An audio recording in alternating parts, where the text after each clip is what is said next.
hand fighting, pop, go, driving, big run the pipe to finish taking him down. So we're gonna take a look at some basic single leg setups today, right? We're gonna be focusing on different distances of our single leg. So this is gonna be part one of our single leg series, right? Talking about different setups to help us get entry to the legs, different finishes, and also how we can start to chain those finishes together. A super important thing about takedowns, especially when I want to make entry to my opponent's leg, is a good solid setup. With the threat of submission, right, I gotta make sure my opponent is slightly off balance and looking to almost overcorrect to get themselves back to a position.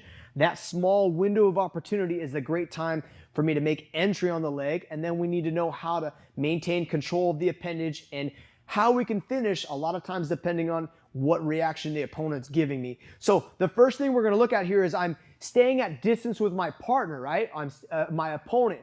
As I start to close that distance, they are always interested in framing that space. So if I'm coming in here and I'm trying to fill that space, my opponent is doing what they need to. He's shoulder posting, he's framing that space off. It could be with one hand, right? I'm just checking that space, I'm checking his reaction. It could be with two when I fake. Okay, I see that he is engaged in framing my shoulder, so now I want to see if I can get him to kind of, I got him to raise it up. He doesn't know when I'm going to go. He doesn't know when I'm going to make entry, and I want to play off that fact.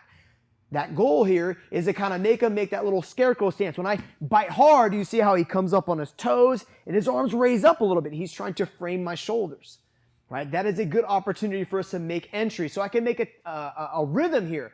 I can threaten, touch. Okay, good. I can threaten, touch. Now I know he wants to frame, so as I threaten, he goes to touch, boom, I'm popping that up. So see how I've changed my level. I'm still in a good position here. I'm gonna drive the knee, turn the shoulder to get in there nice and tight. My goal here is when I'm in this position, just like our wall drill, I wanna be structurally strong. Knee is stacked underneath the hip, underneath that shoulder. My head is up, and I'm always constantly putting really good pressure here, right? I need that head pressure pushing him back. You see how my leg and my head are working together, right, to start making this leg light. If I have even just a little bit of separation right here, this leg gets really heavy. It's going to be nearly impossible for me to pick it up right here. And it's going to be easier for Ian to start putting his chest over my back, getting very heavy, and that leg pushing back. That's a really bad spot. And that's everyone's worst fear when they start learning takedowns is, man, we don't want to get sandwiched down there. So even if you don't make that shot perfectly in the beginning, right, as long as I'm getting that knee to the elbow, look, I can start to work my way into that position. Get strong here. You see the grip that I have, right? I want to make sure that I'm reaching all the way around. Don't just cup at the knee. This is not going to be strong enough, okay? My shoulder is touching and I'm wrapping that leg all the way. I like to go right at the top of the knee, okay? Now I'm taking my other hand and coming over the top. I gotta keep my head in the center right here no matter what. If my opponent starts to push my head to the outside, push it down, oh, there could be a Kimura here available, right? So I gotta make sure that head is always staying on the inside. When I'm leaning into him, that leg gets light, so I'm pushing into him now. A whole lot easier. Notice how I'm keeping that head on the chest, right? I'm wrapping really, really tight right now. That goal is, once again, I wanna hide that Kimura, so I don't want this elbow out here really far. Make sure you suck that arm in really tight, grabbing your own elbow. So now I have wrapped his thigh with my arms and I'm hugging it to my chest. When I want to run the pipe, right, I can start moving him just a little bit. I want to keep him hopping. I got to keep him thinking about his balance, right? Just moving around, and I'm timing it. I'm going to let my head pop out to the side. I'm going to take a big step behind me. Now, like I'm pulling his leg through my legs, running that pipe, bringing him all the way down to the ground. You see how I put the brakes on and I'm focused on landing in a good, strong position, right? Working through some of these reactions slower to start understanding like, hey, when I do this, my opponent will do that, okay?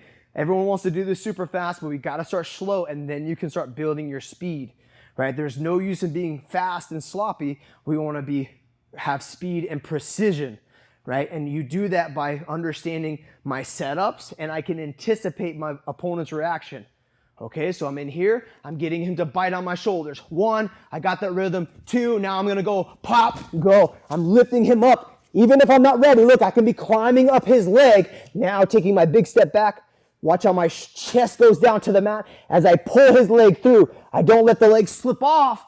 I don't want to be here. I got to be tight. It's connected to me as I bow to the mat to bring him all the way down. One more time. Hand fighting, making a post, hand fighting, pop, go, driving, big run the pipe to finish taking him down.